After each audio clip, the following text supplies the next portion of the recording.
Everything you're saying makes sense, yet I worry that our allowing so much screen time is not helpful for overall recovery and makes it too easy for our child to choose not to move forward. See, that word right there is key. Choose. Have you tried limiting screen time? Oh, yes. Yes. Have you tried limiting screen time or know of anyone who has and found this to be successful at all? If so, any suggestions for how to approach this? Yeah. Oh boy, did I try it. We had the screens don't come out until you've done your morning chores. That was okay for a while. And then screens go up at 9 o'clock. I think we started at 7 or something. And as the children got older, it was 9 o'clock. What happened in our family, because I'm PDA, in case I haven't said that a million times, for my children. My eldest in particular, oh my gosh, we were just like this all the time. The harder their PDA would dig its heels in, the harder mine would. And it was devastating. We ended up estranged for 2 years. So the screen time, we had put your screen away at 9 o'clock because you need sleep. You can't have your screen in your room because you won't sleep, and then that impacts your diet and your cognitive processing and schoolwork. And our children were in gifted programs at school, and that was really important to us then. I was a teacher at the time, teaching in a private school. Those were very important things to me, academics and all of that. And I'm not saying they're not now, but my children living, being alive is more important. My children's well-being is more important than academics. So the more we tried to work with the screen time thing, it just wouldn't work. And the reason for that is because any limits we put around screen time, any limits we put around food, any limits we put around anything sets off panic mode because it's a compromise to autonomy. Our children might agree. They might say, yep, no problem. I'll put the screen up at 9 o'clock. And they might even do it, but then they might sneak it later. It's not a choice. And I know it's hard for people to believe that, because if you get up and you walk out and you open a cupboard and you take your screen down, it looks like it's a choice. It's behavior. You're moving your body. But what's happening is the brain's looking for safety. It's looking for calm. It's looking for regulation. And the first thing it will go for is a screen. Social connections on the other side, regulation, because sometimes it might be the only thing in our lives at the time we feel we can exercise any control over. We can continue to learn. We can continue to learn about what's happening for us or research it. There's privacy. And I understand concerns for parents. I absolutely, unquestionably understand that process. My children started borrowing devices from people. They would find other ways of having screens. And what that meant was they came out of their room less and less because they knew I would be like, where's the screen? Oh, what are you doing in there? You playing a game? Oh, cool. They knew. They sniff out an agenda. That threat response is on to us. And it will know that we're sticking our head in and going, oh, what's up? They know that we're not cool. They just know we're sussing out what's happening with their screen. And the threat there is that it's going to be taken away. And so there's almost a frenzied response to have as much of it as possible all of the time.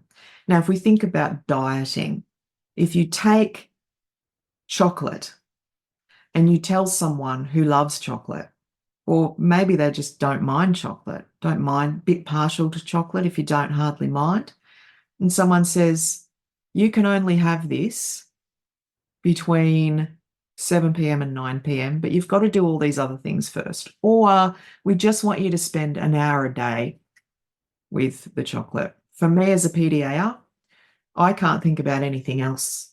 I will ruminate on that. My threat response will be like, no, not letting you think about anything else. No, you are not going to sleep tonight. No, you're not eating. We've got this major catastrophe here that we need to deal with.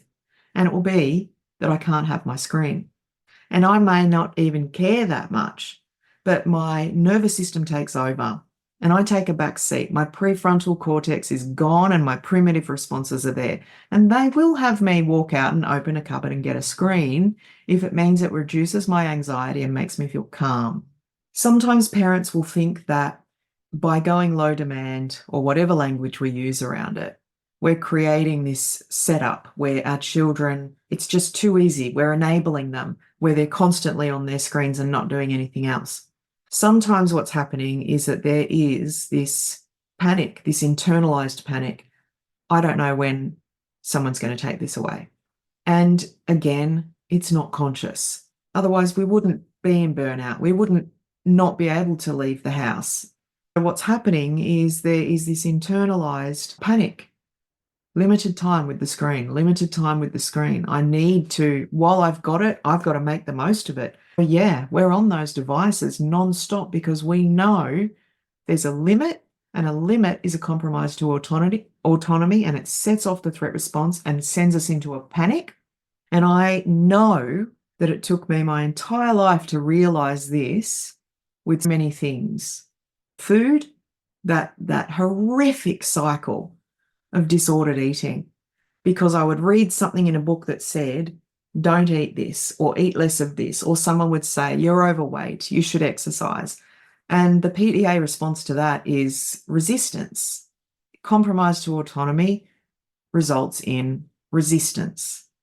I would eat and eat and eat and become consumed by the process. And I had this whole other life out here, but I couldn't engage with it because I was consumed by this resistance when I was trying to be healthy. There's this half of me that's trying not to binge eat, and this other half of me that won't let me not binge eat.